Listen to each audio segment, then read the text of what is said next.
Welcome back, everybody, to the Above the Haze podcast. I'm Jim Boland, chair of the Cannabis Practice Group at Hold Law Partners. Today, I am joined by the preeminent security expert in the cannabis space, Mr. Tony Gallo of Sapphire Risk Advisory Services Group. Tony, thank you for joining us.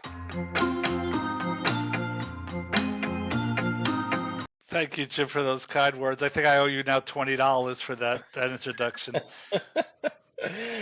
Tony, can you just give our listeners a little bit of your background and some background on Sapphire?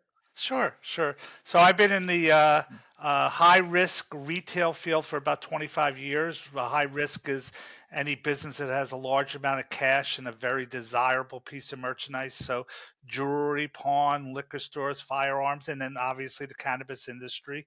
Um, we're the oldest national security consulting company in the cannabis industry. The oldest is this is our 11th year anniversary.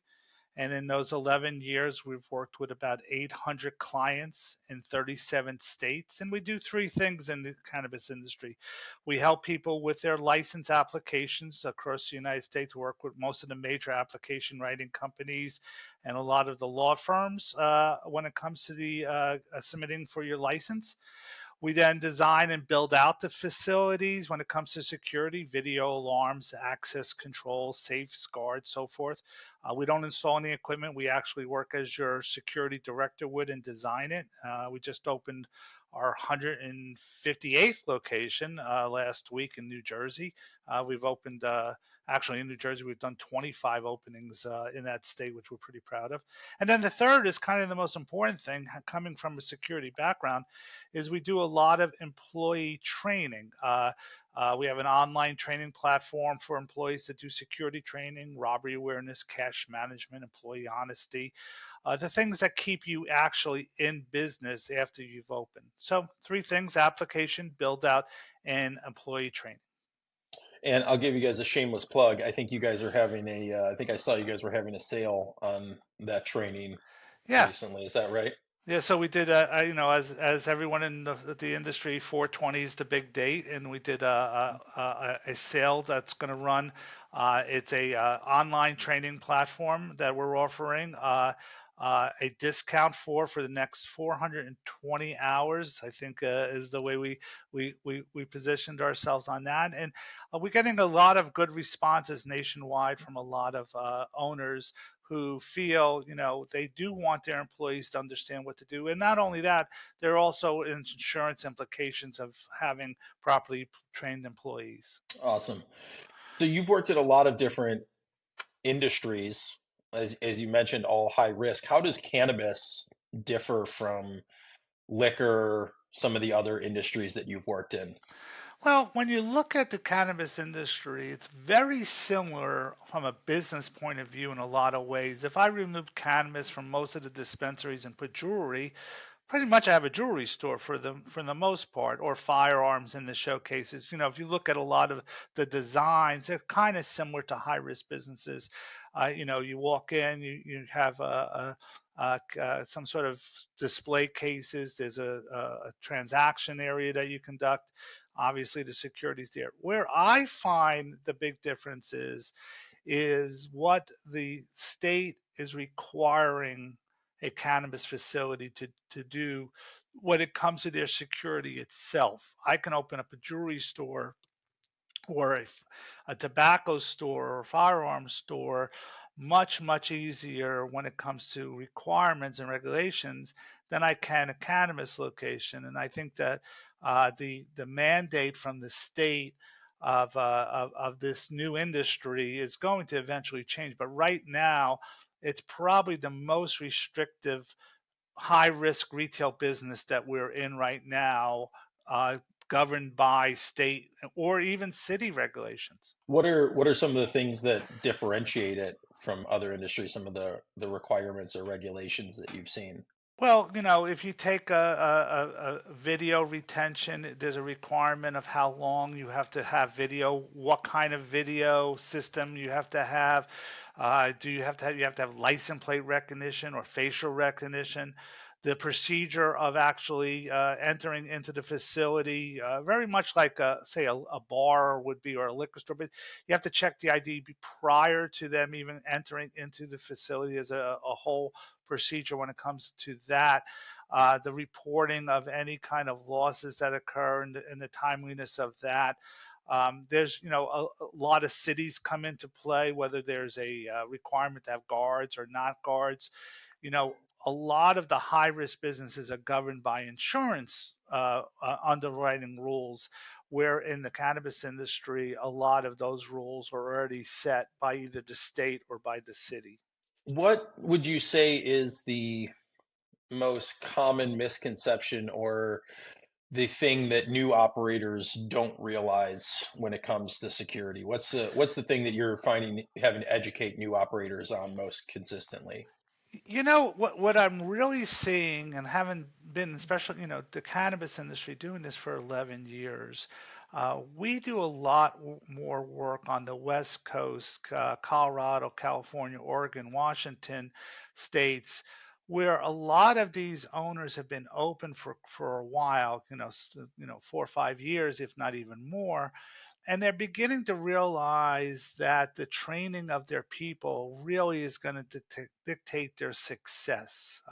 I see a lot on the East Coast, the New Yorks, the New Jerseys, where right now the focus really is just to be and get open, and whether they invest in their security at this time or not, in real honesty, it's not relevant, because eventually they're going to have to, and that's what I see on the West Coast. They've learned those lessons that, especially if you're in a New York or New Jersey environment, if you don't have adequate security, eventually the bad guy is going to make you have adequate security. So that's one of the things that I see that a lot of business owners aren't recognizing, and that is the run to actually get open. Let me get my license. Let me open my facility. Hopefully, I'll pass an inspection from the state or the city. Mm. And but then at that point, the real miss is, okay, now what do I do now that I'm open? So making sure that they're meeting all of the requirements of the application in order to get the license, but not planning on beyond the post licensure phase is what Yeah, you're saying. a lot of times what I see is, like you exactly just said, they're very focused on getting open, but they're not as focused on being successful. Mm. And that's where there's a financial training that comes into being, whether it's dishonest employees, from my point, or break-ins or robberies. I always ask people, what would your employees do if there was an actual armed robbery? What would your employees do if there was a heart attack? What would your employees do if there was a natural disaster? And a lot of the answers are, well, we never actually looked at that. Mm. Well, it sounds like you're saying that employees are a piece of the security overall, the security system overall, just like cameras or access control panels or anything like that. The employees play a key role in preventing diversion. I would say the employees play even more of a role than the physical security, the access control, the cameras, the alarms. You know, Fortunately or unfortunately, in my career, I've dealt with over 2,000 retail armed robbery investigations, and the majority of those investigations that indicated that there was a breakdown when it comes to the employees understanding basic robbery prevention. You know, you Mm. know, the atmosphere outside your building is more important sometimes than the atmosphere inside your building when it comes to crime. You're more inclined to, they call it the broken window theory, that you're more inclined to take advantage of a situation when you realize or feel that the people who own it aren't concerned about the security of their facility. Right. So you mentioned that you work in a lot on the West Coast, some of the more established markets, the longer running markets. You're also doing a lot of work in New Jersey, which is a relatively newer market. What are the big differences that you've seen as the industry as a whole has matured? What are some of the differences that you've seen from the security perspective? I think the East Coast has learned a lot from the West Coast. East Coast being more the newer markets, the Massachusetts, the Pennsylvanias, New Jersey, New York, and even now the emerging states, Delaware, Kentucky, Minnesota, they're even learning more from the East Coast. But I think what they've learned, is a perfect example is safes. If you go on the West Coast and look in California, you'll find that a lot of the locations have what's called gun safes. Well, gun safe's a great thing to store your guns in, and that's the design to do that. But a gun safe is made with sheetrock and a little thin piece of metal because it's designed to withstand heat, and it's designed for you not to have your son or daughter try and break into your safe and get your guns. But it's not designed to put a $1 million worth of cash or product into the safe. And instead of what a jewelry store would use would be like a TL rated safe. Well, few years ago, during the looting situations that occurred nationwide, there were 83 dispensaries that were broken into. 23 of them had their safes compromised, and of the 23 that had their safe compromised, all of them were gun safes. So very rarely do you go to New York or New Jersey or Pennsylvania or the East Coast and see gun safes being utilized. You'll see an actual real safe being utilized for the to store their products, or how they store it in their vault. What are some other things? I mean, we have clients all the time complaining that regulations are overly restrictive. We talked about different industries and some of the ways that security is even more heightened in cannabis. If you were writing regulations in one of these emerging markets, what are some of the things that you feel like could be rolled back? Some of the more restrictive regs that maybe are going a little too far and costing operators money. Well, that's a good question. I think that when I look at a lot of these regs that are in place, some of them are written in a vacuum, not taking consideration what has happened and occurred over the last 15 years in cannabis. Some of them do not have a good understanding of the security, but it's kind of a feel good. One of the big sore points I have is video retention. Some of these states will come out with insane video retention. Pennsylvania initially came out with 4 years of video retention. Well, 4 years of video retention on a 20 camera system is going to run you a couple $100,000 a year. It's not doesn't make any sense. So I think when you look at best practices, you need to take a page out of what has worked in the industry and put that in your state or city regs. Video retention is one of the sore spots. Battery backup. The state of New York requires 8 hours of battery backup of your security system. Well, that's a $10,000 to $20,000 a battery backup system. Do you need 8 hours of battery backup where a normal battery system may be able to give you an hour of backup with that, or do you move to a generator, which is cost expensive? I think the one place where there's a big miss sometimes is um, when it comes to a lot of the state and city regs are written to reduce or prevent problems from occurring that would affect the city or the state. They really don't have too much focus on how to prevent or how someone should be profitable. They kind of like leave it up to them. I think that you'll look at these regs and you'll say, okay, well, you're trying to prevent a break-in, which is few and far between, but you're okay with employees stealing or something of that nature, or product being missed. So I think that there's an adjustment that needs to happen. I've seen it in jewelry. I've seen it in other industries similar like that, liquor, that the states and cities will adjust to what makes sense more so than what doesn't make sense. We do a lot of city council meetings. I did over 100 last year, and we talked about Jersey. I did 69 of them in New Jersey alone. And a lot of those requests sometimes really don't make a lot of sense. Well, maybe as we get more data, as these markets mature a little bit and we get more data, we'll be able to get some changes made and have some of these restrictions loosened a little bit. As I mentioned, it is still a relatively new industry, and everybody's, especially these newer markets, is kind of figuring it out as they go. Hmm. You mentioned these emerging markets, and we have some applications that are going to be open, it sounds like, in the next 12 months. When do you guys get involved in the application process? When do you recommend that clients engage you that are thinking about applying for a license in a new market? Usually we get involved about a year to say 10 months prior to the regulations coming out from the state. And the reason why is there's a lot of times where we can get in front of um, writing the security plans for the state or the city even before the regs come out.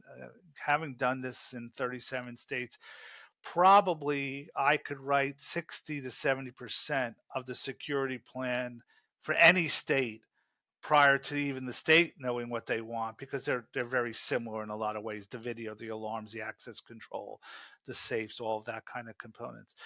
A lot of other times we'll work with those clients maybe a year before they're going to apply, when it comes to looking at property. Is the property going to be cost effective? Is it going to be very expensive to construct? A misconception is a bank is a good location. Well, bank is really isn't a good location, because to actually do construction sometimes is going to even cost you more money because of the way the bank has been constructed. Or an older building.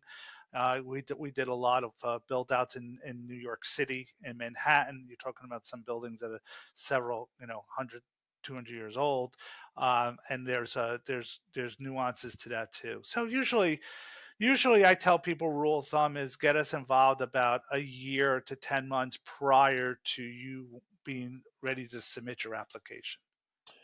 So for a dispensary, what is your ideal location from your standpoint? Well, the average dispensary is about 3,000 square feet. So really it depends on the location. A dispensary in Manhattan, we've done an 800 square feet one, and then we've done some that have been close to 10,000 square feet, depending on what they look like.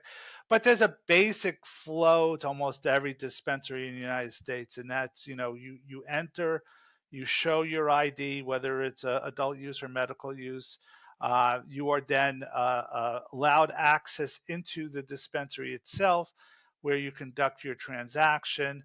You purchase your product, you leave either through a separate entrance or through the same entrance you came in, maybe through a different door that leads into it.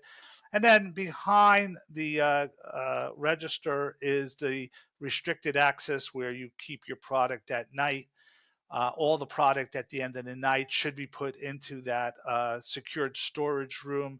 That has greatly helped reduce any kind of break-ins from occurring. Because remember, when a break-in, the loss isn't the product. The loss is the damage that a break-in will do. You'll have somebody come in and they'll Hmm. they'll, they'll take uh, they'll take one plant, say in a grow facility, or they'll take 5 plants in the grow facility, and they'll cause $30,000 worth of damage. You almost want to just put the plants outside that night. Mhm. Speaking of the emerging markets, what are some of the markets that you guys are most excited about and that you're targeting?